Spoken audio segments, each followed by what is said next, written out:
According to public records from the Alabama Department of Corrections, Kenneth Eugene Smith was incarcerated at the William C. Holman Correctional Facility in Atmore, Alabama, from the time of his sentencing in 1996 until the carrying out of his execution on January 25, 2024. Court documents indicate that Smith was convicted of capital murder in connection with the death of Elizabeth Dorleen Sennett, which occurred on March 18, 1988, in Colbert County, Alabama.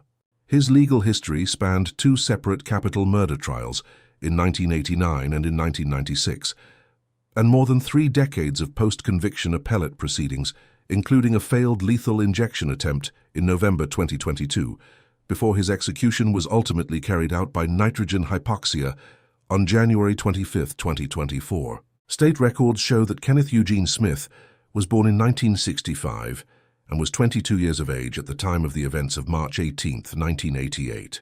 According to Alabama Department of Corrections documentation, he was 58 years of age at the time of his execution. His case entered the public record following his first conviction in 1989 and remained the subject of ongoing judicial proceedings and legal challenges for the entirety of the period between that date and his death in January 2024.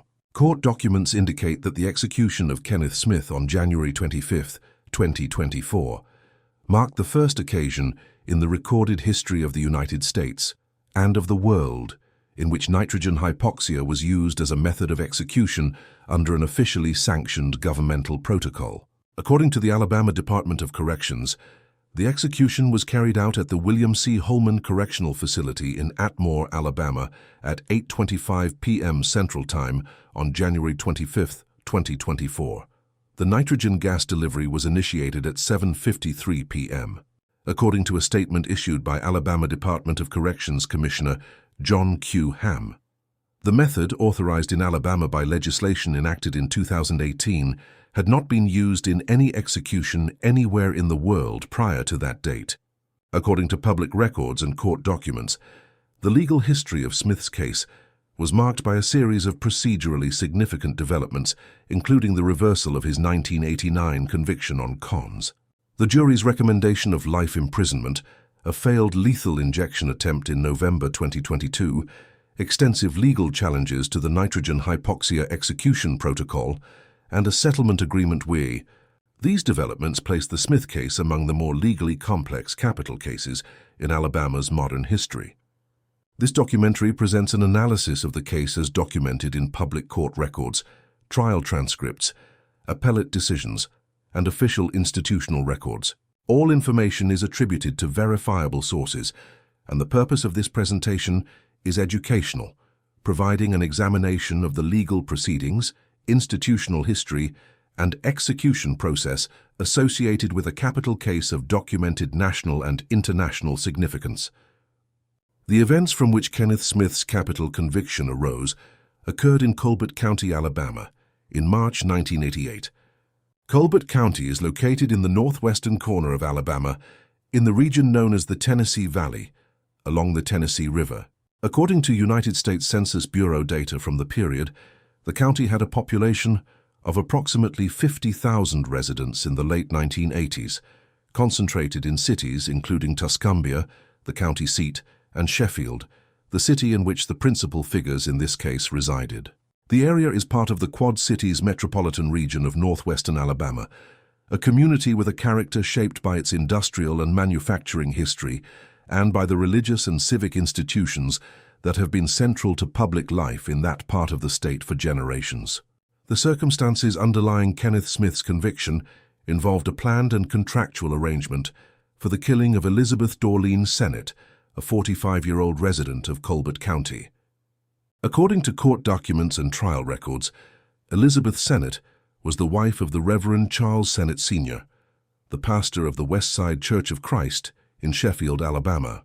Public records establish that Charles Sennett had accumulated substantial personal debt in the period preceding March 1988 and had taken out a life insurance policy on his wife. According to court records, Sennett arranged for the engagement of individuals to cause his wife's death in order to obtain the proceeds of that insurance policy. Court documents reflect that Charles Sennett engaged Billy Gray Williams to carry out the plan, and that Williams in turn engaged two other individuals, Kenneth Smith and John Forrest Parker, to participate in the act for a payment of $1,000 each. According to court records, Smith and Parker entered the Sennett residence on the evening of March 18, 1988, where Elizabeth Sennett was present. The events of that evening resulted in her death. According to trial testimony and court documents, Smith removed a video cassette recorder from the Sennett home following the commission of the offense and stored it at his own residence. That item later became significant evidence in the investigation. The social context of Colbert County in the late 1980s is relevant to understanding the circumstances in which the case was investigated and prosecuted. Public records from the period document that the community was a small, closely interconnected one, in which the Sennett family was well known, and in which the Reverend Charles Sennett was a figure of public religious and civic standing. The Westside Church of Christ in Sheffield was a congregation embedded in the broader fabric of the northwestern Alabama religious community, and the Sennett family's presence within it was documented through their participation in the civic and social activities of the area. The nature of the offense, a contract arrangement for the death of a pastor's wife, orchestrated by the pastor himself, generated significant attention within the community and produced a strong institutional response from local law enforcement and the district attorney's office. According to statements made publicly by Elizabeth Sennett's sons in the years following the events, their mother was an active participant in community life who was widely regarded within the Sheffield area. The financial circumstances of Charles Sennett Sr. that formed the backdrop to the offense, including his accumulated debts and the recently acquired life insurance policy, were not known to Elizabeth Sennett, according to the accounts of family members documented in trial and post-conviction proceedings. Court records reflect that she had no involvement in or awareness of the arrangement her husband had organized, and that the investigation confirmed her status as entirely removed from any participation in the circumstances that led to her death. According to court records, Charles Sennett Sr. died by suicide approximately 1 week after Elizabeth Sennett's death, at a point when investigative attention had begun to focus on him as a person of interest in the circumstances of his wife's death. The Reverend Sennett's death occurred before formal charges were filed against him, meaning that the criminal proceedings arising from the events of March 18, 1988, were directed entirely against the individuals engaged to carry out the act, rather than against the individual who organized it. According to public records, Billy Gray Williams was ultimately convicted of capital murder and sentenced to life imprisonment without the possibility of parole. John Forrest Parker was convicted and sentenced to death. He was executed in June 2010. Kenneth Smith was also convicted and sentenced to death, though his legal proceedings involved 2 separate trials and a substantially more complex appellate history than those of his co-defendants. Public records document that Elizabeth Dorleen Sennett had no involvement in the circumstances that led to her death, and that she was described by family members and community members as a devoted wife, mother, and active participant in the religious and social life of the Sheffield community. According to statements made by her sons, Michael and Chuck Sennett, at the time of Smith's execution in January 2024, their mother was a person of warmth and broad community connection who was known to many throughout Colbert County. The victim's family is referenced in this documentary with the purpose of preserving their dignity and ensuring that the educational analysis of this case does not reduce Elizabeth Sennett to a legal abstraction. The broader legal context of Alabama in the late 1980s is also relevant to the institutional framework within which Smith's prosecution and sentencing proceeded. According to public records and legal scholarship from the period, Alabama courts in the late 1980s operated under capital sentencing procedures that granted trial judges the authority to override jury recommendations in capital cases. This practice, known as judicial override, was a distinctive feature of Alabama capital law that differentiated it from most other states in the country.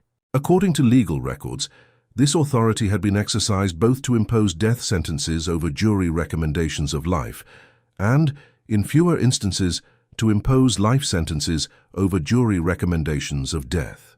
The application of judicial override in Smith's second trial in 1996 would become one of the most legally consequential elements of the entire case, generating sustained scrutiny from legal scholars, advocacy organizations, and international human rights bodies over the following decades. Court documents and trial records establish the sequence of events from which Kenneth Smith's capital conviction arose. According to those records, the planning phase of the offense began in the period preceding March 18, 1988, when Charles Sennett Sr. contacted Billy Gray Williams about his intent to have his wife killed. Court records reflect that the arrangement involved a payment structure in which each of the two individuals recruited to carry out the act, Smith and Parker, would receive $1,000. According to trial testimony documented in court records, the plan was specifically designed to make the death of Elizabeth Sennett appear to be the result of a residential burglary. The events of March 18, 1988, occurred at the Sennett family residence in Colbert County. According to court documents, Smith and John Forrest Parker entered the residence where Elizabeth Sennett was present. The offense occurred during the evening hours. Elizabeth Sennett, 45 years of age, died as a result of the events that took place in the residence on that date. Court records indicate that following the commission of the offense, Smith removed a video cassette recorder from the Sennett home and transported it to his own residence. The discovery of the offense and the initiation of the investigation followed the events of that evening. According to court records, law enforcement responded to the Sennett residence, and the circumstances were documented by investigators from the Colbert County Sheriff's Office and the Alabama Bureau of Investigation.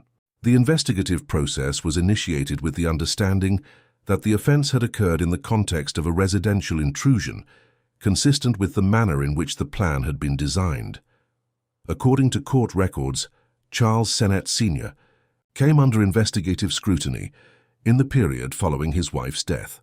The circumstances that drew attention to him included the recently acquired life insurance policy on his wife and the investigative development of information suggesting that he had arranged for the offense to occur.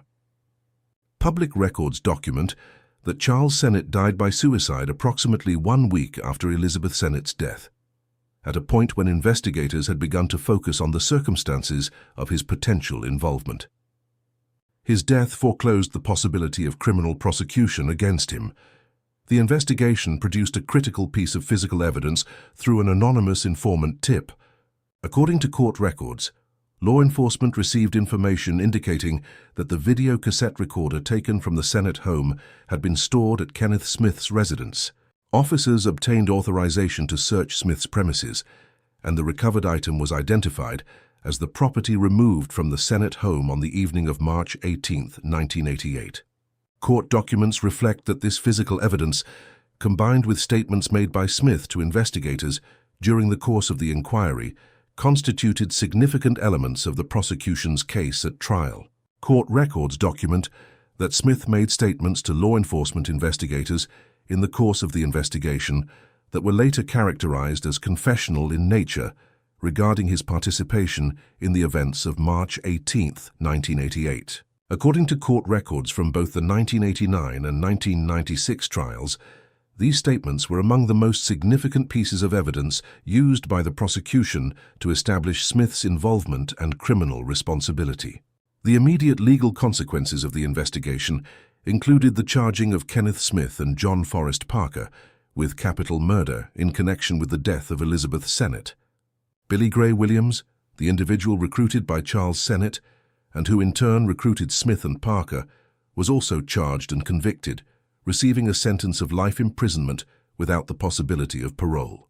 According to public records, the difference in sentencing between Williams and the other two defendants, who received death sentences, reflected distinctions made in the course of the prosecution regarding the relative nature of each individual's participation in the events of March 18, 1988.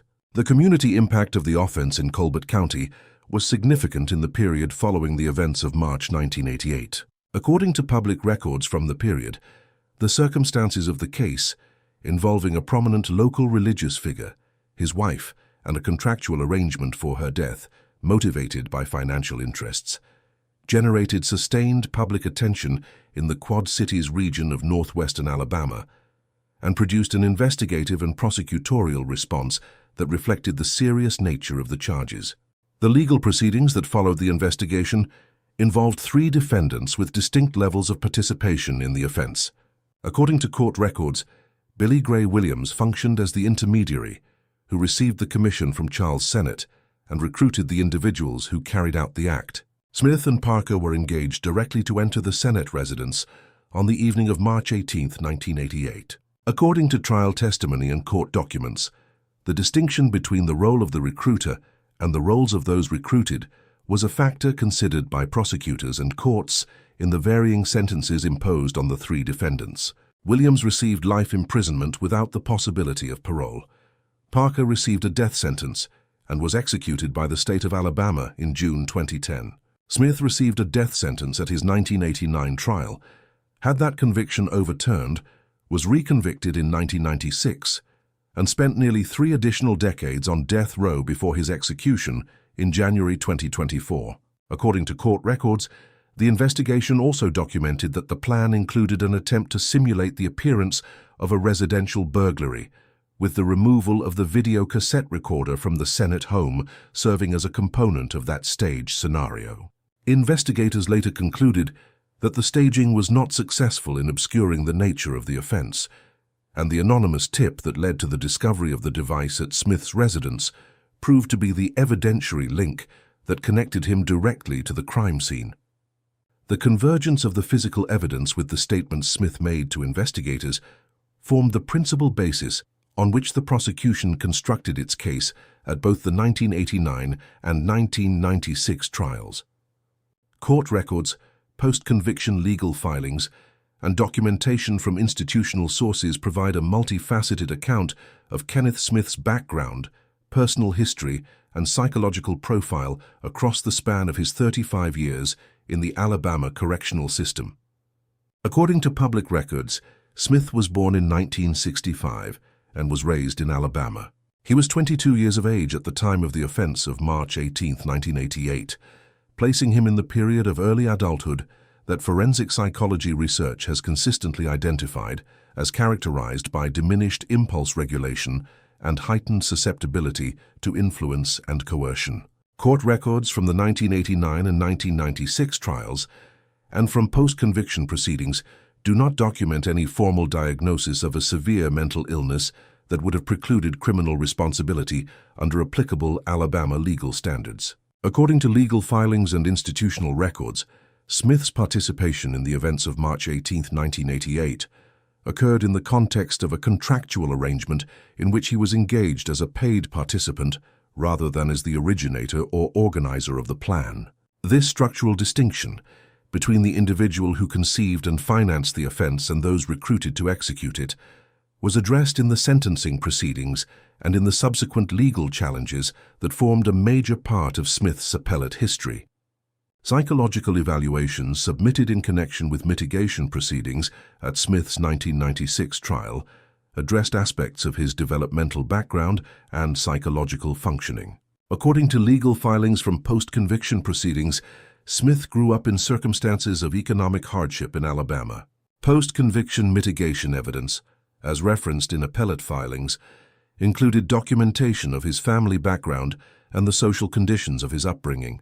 Expert testimony presented in connection with mitigation arguments addressed the significance of these factors in assessing the degree of moral culpability to be attributed to Smith's participation in the 1988 offense. According to institutional records and post-conviction legal filings, Smith's conduct during his incarceration at the William C. Holman Correctional Facility over more than 3 decades was documented as non-violent. Public records and advocacy documentation from organizations including Amnesty International describe his prison record as one reflecting non-violent behavior, engagement in self-improvement activities, and participation in activities oriented toward assisting other inmates. These institutional conduct records were cited in post-conviction proceedings and in advocacy communications addressed to Alabama authorities in the period preceding the 2024 execution date. The significance of Smith's psychological state in the period following the failed lethal injection attempt of November 2022 was specifically addressed in subsequent legal proceedings. According to court filings submitted by his attorneys in 2023 and 2024, Smith experienced post-traumatic stress disorder as a documented consequence of the events of November 17, 2022, when correctional staff subjected him to a lengthy and unsuccessful process of attempting to establish intravenous access for the purpose of administering lethal injection drugs. Court filings document that the process involved multiple puncture attempts and extended considerably beyond the period of a standard lethal injection preparation. Smith's attorneys argued in subsequent filings that his documented psychological response to those events, including post-traumatic stress disorder, was directly relevant to the assessment of the constitutionality of subjecting him to a second execution attempt. According to court records, clinical documentation of Smith's post-traumatic stress disorder diagnosis was presented as part of the legal arguments challenging the nitrogen hypoxia execution protocol in 2023 and 2024. The 11th Circuit Court of Appeals addressed this argument in its consideration of Smith's challenges to the nitrogen execution method. Court documents reflect that one member of the 11th Circuit panel, Judge Jill Pryor, issued a dissenting opinion arguing that Smith's post-traumatic stress disorder diagnosis made it significantly more likely that he would experience a particularly adverse response to the novel nitrogen execution method, and that this risk constituted a constitutionally significant concern. The dimension of Smith's case that generated the most sustained public and international legal attention in the period preceding his execution related to the nature of the method proposed for his death. According to public records and legal filings, Smith actively participated in legal advocacy efforts, opposing the nitrogen execution protocol, both through his attorney's litigation and through communications made available through his legal representatives. According to statements attributed to Smith through his legal team and through the statements made by his spiritual advisor, the Reverend Jeff Hood, Smith expressed a religious and ethical conviction regarding the significance of the manner in which his execution was being conducted. His final statement, as documented in the official records of the Alabama Department of Corrections and in the accounts of media witnesses present at the execution, is addressed in the final section of this documentary. According to post-conviction legal filings, Smith's participation in the events of March 18, 1988, occurred at an age and under circumstances that were identified in mitigation arguments as relevant to the proportionality of the death sentence he received. The fact that a majority of the jury at his second trial in 1996 voted to recommend life imprisonment rather than death, and that the trial judge overruled that recommendation, was a central element of the legal and public discourse surrounding his case in the years following his conviction. According to court records, the investigation into the death of Elizabeth Dorleen Sennett was initiated by the Colbert County Sheriff's Office following the discovery of her death on March 18, 1988. The Alabama Bureau of Investigation was involved in the subsequent investigative process. The investigation proceeded in the context of the information initially available to authorities, which characterized the circumstances as a residential offense, consistent with the planning of the offense to create the appearance of a burglary. The investigative process identified Charles Sennett Sr. as a person of potential interest in the circumstances of his wife's death in the period following the offense. According to court records, the information developed regarding Sennett's financial circumstances, the life insurance policy he had recently taken out on his wife, and the recruitment network through which Smith and Parker had been engaged, was assembled through the standard investigative methods applicable to the investigation of serious violent offenses. The death of Charles Sennett by suicide, approximately 1 week after his wife's death, before he had been formally charged, removed the principal organizer of the offense from the criminal proceedings.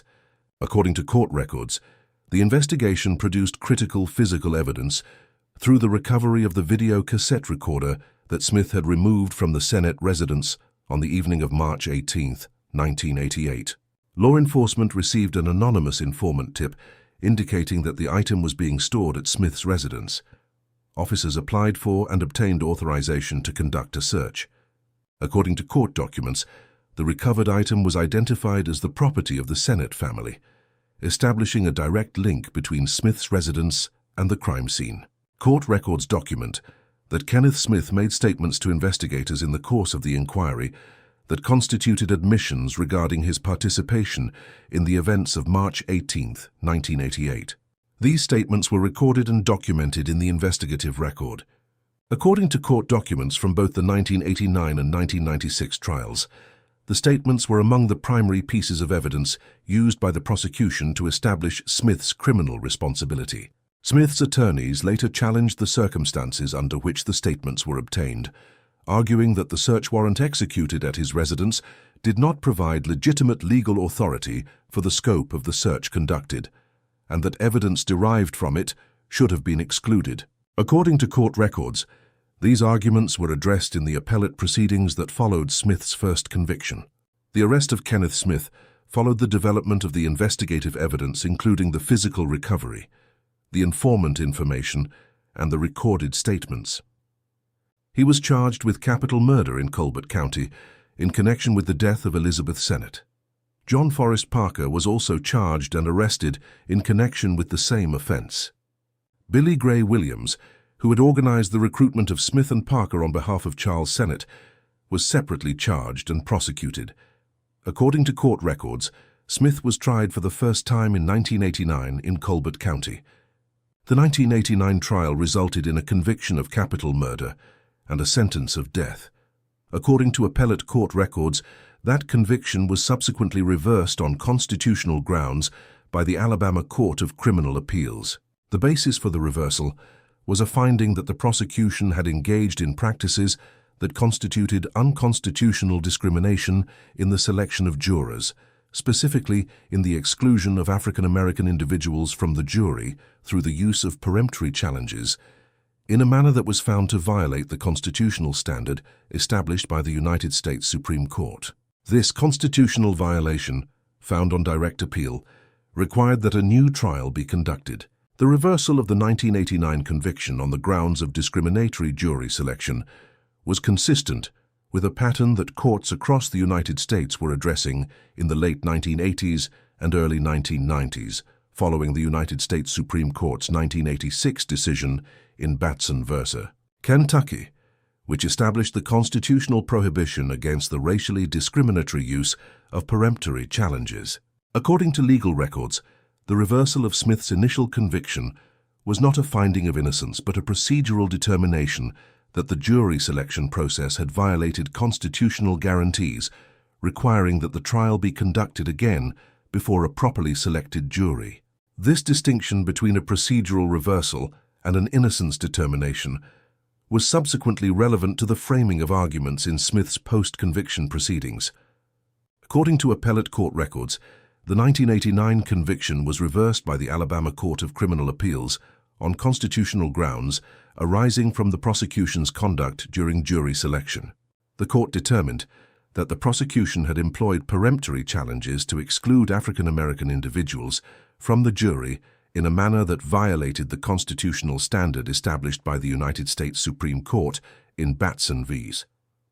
Kentucky, a 1986 decision prohibiting the racially discriminatory use of peremptory challenges in criminal proceedings. The determination that this constitutional violation had occurred required the reversal of the conviction and the conduct of a new trial, as the integrity of the original proceeding had been compromised at the stage of jury formation. That ruling placed the Smith case among the early Alabama capital proceedings in which the Batson standard was applied on direct appeal with consequential results for the course of the litigation. The second trial took place in 1996, 7 years after the first conviction.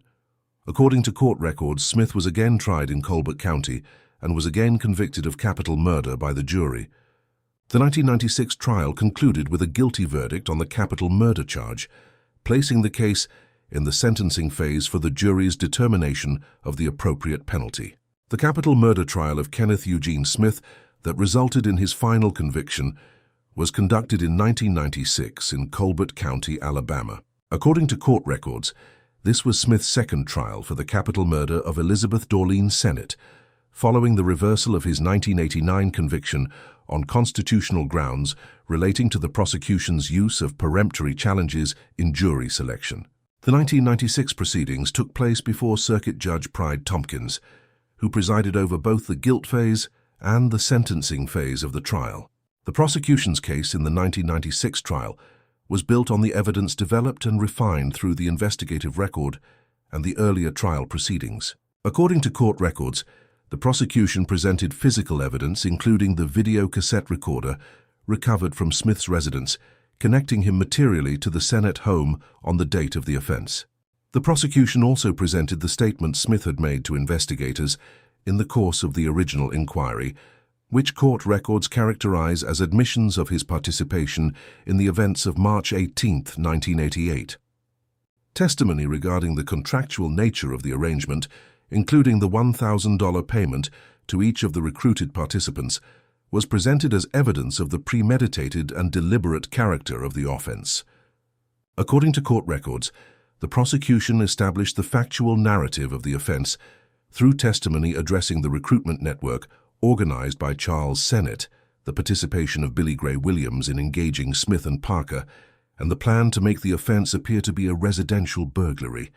Court documents reflect that the prosecution's characterization of Smith's role placed him as an active participant in the events of March 18, 1988, with full knowledge of the nature and purpose of the arrangement into which he had entered.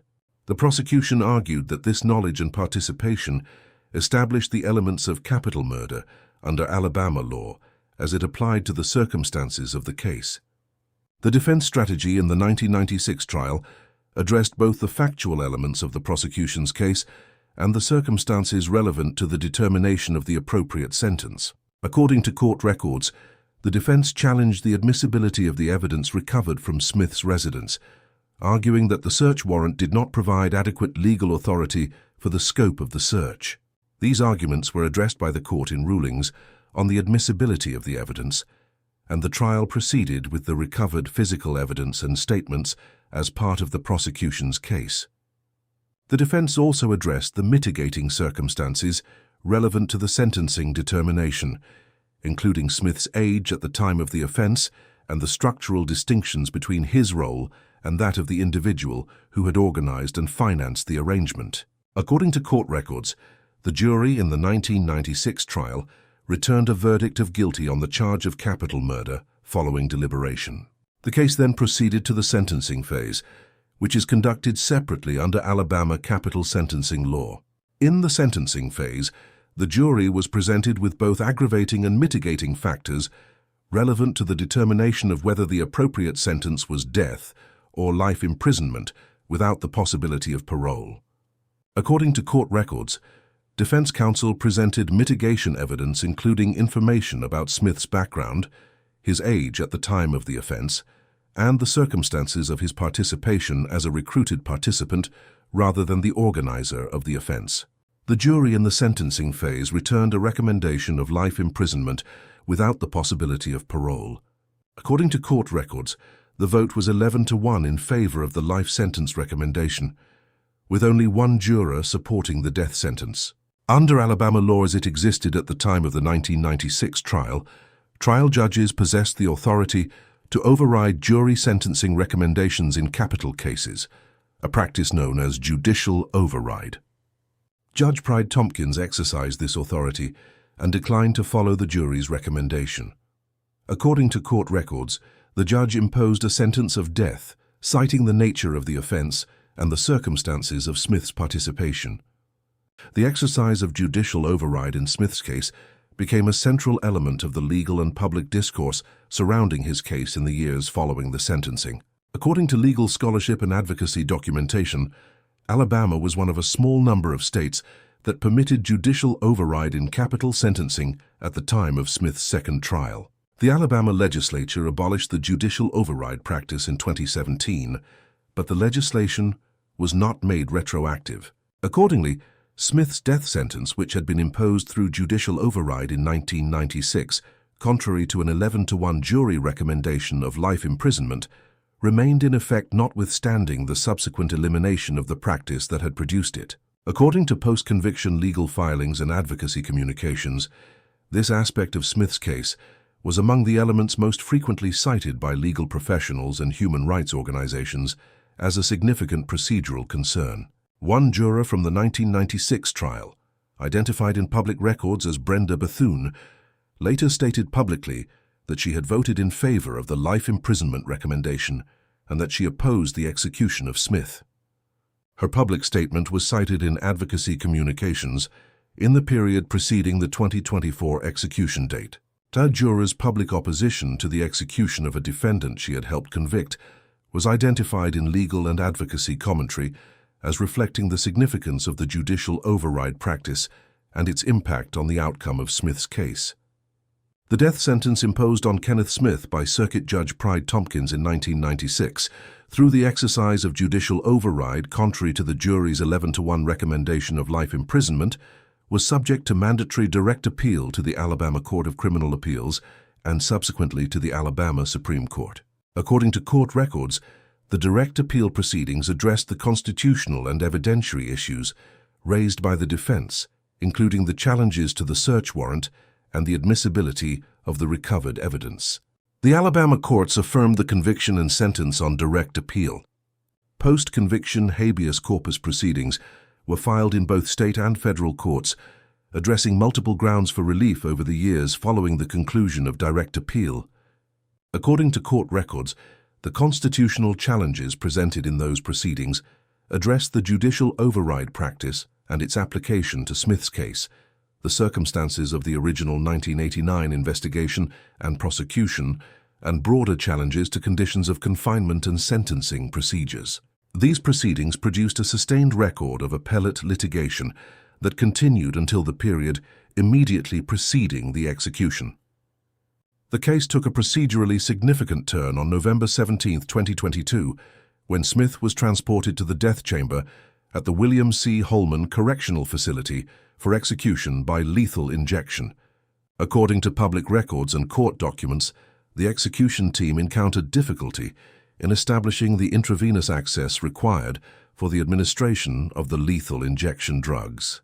The attempts to establish intravenous lines resulted in multiple puncture wounds and extended over a period of time that court documents and legal filings describe as considerably beyond what a standard procedure would involve. The death warrant issued by the Alabama Supreme Court contained a provision requiring completion of the execution within a specified time window. According to court records, the warrant expired before the execution could be completed, and Smith was returned to his cell without the execution having been carried out. According to court records, a settlement agreement was subsequently reached between Smith and the state of Alabama in connection with the failed November 2022 attempt. Under the terms of that settlement, as documented in court filings, the state agreed that it would not pursue Smith's execution by lethal injection, which was at that time the default primary method of execution for Alabama inmates who had not selected an alternative. In exchange for that agreement, Smith's attorneys acknowledged that he would be subject to execution by nitrogen hypoxia, a method that had been authorized by Alabama legislation enacted in 2018, but had not previously been used in any execution. On August 29, 2023, Alabama Attorney General Steve Marshall filed a petition to the Alabama Supreme Court requesting authorization for a new execution date by nitrogen hypoxia. The court authorized the setting of an execution date on November 3, 2023. On November 8, 2023, Governor Kay Ivey issued an execution warrant setting January 25, 2024, as the date for Kenneth Smith's execution by nitrogen hypoxia. The period between the issuance of the execution warrant and the execution date was marked by extensive legal challenges to the nitrogen hypoxia protocol. According to court records, Smith's attorneys filed challenges in federal district court arguing that the use of nitrogen hypoxia, an untested and novel execution method, constituted cruel and unusual punishment in violation of the Eighth Amendment to the United States Constitution, and that it violated the terms of the settlement agreement reached following the November 2022 lethal injection failure. On January 10, 2024, the Federal District Court denied these challenges, ruling that the evidence was insufficient to establish that nitrogen hypoxia, as proposed, would likely cause constitutionally impermissible levels of pain or suffering. The 11th Circuit Court of Appeals affirmed that ruling, though with a dissenting opinion, raising concerns about Smith's documented post-traumatic stress disorder and its potential relevance to his experience of the novel method. On January 24, 2024, the United States Supreme Court declined to hear Smith's final appeal and denied his request for a stay of execution. According to the Alabama Department of Corrections, the William C. Holman Correctional Facility in Atmore, Alabama, is the institution designated for male inmates under sentence of death in the state of Alabama. The facility is located in Escambia County, in the southwestern region of Alabama, approximately 100 miles southwest of Montgomery. According to institutional documentation, inmates under sentence of death in Alabama are housed at the Holman Correctional Facility in a designated section of the institution referred to as Death Row. Kenneth Smith was incarcerated at Holman Correctional Facility from the time of his final sentencing in 1996 until his execution on January 25, 2024, a period of approximately 28 years. The conditions of death row confinement at the Holman Correctional Facility during the period of Smith's incarceration were governed by the administrative policies and protocols of the Alabama Department of Corrections. According to institutional documentation and advocacy reports from organizations that monitored conditions at the facility, Alabama death row inmates were housed under conditions of substantial restriction, with limited access to programming and with periods of confinement within individual cells as the primary condition of daily life. The Holman Correctional Facility was the subject of ongoing scrutiny from legal organizations and human rights monitors throughout the period of Smith's incarceration, including in connection with conditions specific to the death row population. According to public records and institutional documentation, Smith's conduct during his incarceration at Holman was characterized as non-violent throughout the period of his imprisonment. Advocacy documentation cited his institutional record as reflecting engagement in self-improvement activities and participation in religious activities while on death row. According to court filings and advocacy communications, Smith developed relationships with fellow inmates and with outside supporters over the course of his nearly 3 decades at Holman, and was characterized in those communications as a person of consistent conduct and demonstrated social engagement within the confined institutional setting. According to Alabama Department of Corrections documentation published in connection with the January 2024 execution, a detailed account of Smith's activities in the final 24 hours before his execution was provided by the department's public information manager. The document noted that Smith received visits from family members, friends, and his spiritual advisor, the Reverend Jeff Hood, in the period preceding the execution. According to that documentation, he was provided with a final meal and had access to his spiritual advisor through the period of preparation and through the execution itself. The Reverend Hood was among the witnesses present in the execution chamber. The failed lethal injection attempt of November 17, 2022, was documented in court filings as having materially affected the conditions of Smith's confinement and his psychological state in the final period of his incarceration. According to court filings submitted by his attorneys following that event, Smith experienced documented post-traumatic stress disorder as a consequence of the prolonged and unsuccessful attempt to establish intravenous access. These clinical consequences were addressed in his subsequent legal challenges to the nitrogen hypoxia execution protocol, as post-traumatic stress disorder was identified as a factor that could affect his physiological response to that method. The transition from the cell designated for standard death row housing to the death watch area, the section of the institution where inmates are held in the final period before a scheduled execution, occurred in connection with each of Smith's 3 scheduled execution dates, the original lethal injection date in 2022 and the nitrogen hypoxia execution in January 2024. The international dimension of Smith's case added a layer of scrutiny to the conditions and procedures at the Holman Correctional Facility that extended beyond the scope of domestic legal proceedings. According to public records, United Nations human rights experts issued formal communications in January 2024 expressing concern about the planned execution by nitrogen hypoxia and requesting that Alabama authorities provide information about the protocol to be used.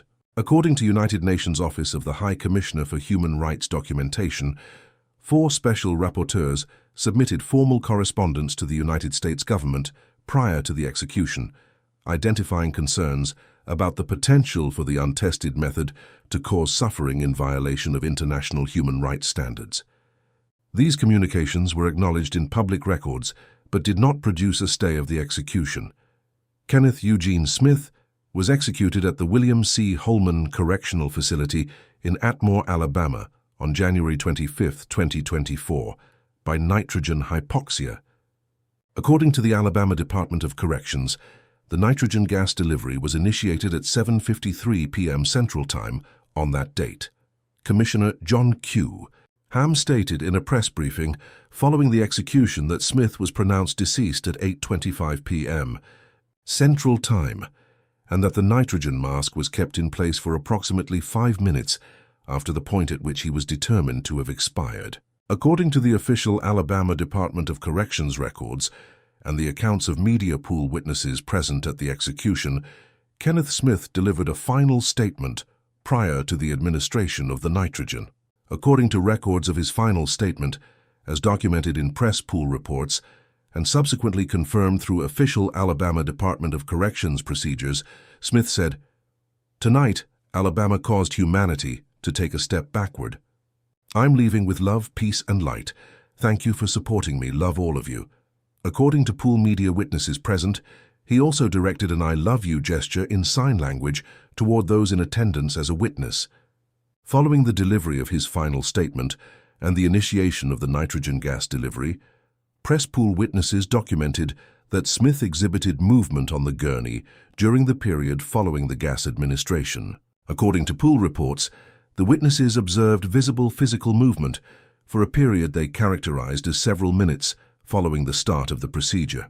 Alabama Department of Corrections Commissioner Hamm, in his briefing following the execution, stated that what witnesses observed was expected physiological response within the parameters of the nitrogen hypoxia protocol, as the Alabama Department of Corrections had researched and anticipated it. Witness accounts from Smith's spiritual advisor, the Reverend Jeff Hood, characterized the events differently. The execution of Kenneth Smith was formally acknowledged by Alabama Governor Kay Ivey in a statement issued on January 25, 2024, which noted that the execution had been lawfully carried out by nitrogen hypoxia, the method Smith had acknowledged as the alternative to lethal injection under the terms of the 2022 settlement agreement. Attorney General Steve Marshall issued a statement confirming that the execution had been carried out and stating the official position of the state of Alabama regarding the outcome of the case. According to autopsy findings conducted by the Alabama Department of Forensic Sciences following the execution, Smith's body exhibited physiological findings, including pulmonary edema and other conditions documented in the official autopsy report. Those findings were subsequently reviewed by medical experts retained in connection with other pending capital cases in Alabama involving the scheduled use of nitrogen hypoxia. According to public legal filings in subsequent Alabama capital cases, the autopsy results were cited by attorneys representing other condemned individuals scheduled for execution by the same method and were used to support arguments that the process as actually carried out did not conform to the anticipated physiological parameters described by state officials in their pre-execution representations to the courts. The execution of Kenneth Smith established a legal and institutional precedent for the use of nitrogen hypoxia as an execution method in the United States. According to public records, Alabama subsequently used nitrogen hypoxia to carry out 3 additional executions: Alan Eugene Miller on September 26, 2024, Carrie Dale Grayson on November 21, 2024, and Demetrius Terrence Frazier on February 6, 2025. Each of those executions was carried out at the William C. Holman Correctional Facility using the same protocol that had been applied for the first time in Smith's case. This case was removed from the death row list on January 25, 2024. According to Alabama Department of Corrections records, the execution was carried out at the William C. Holman Correctional Facility, Atmore, Alabama.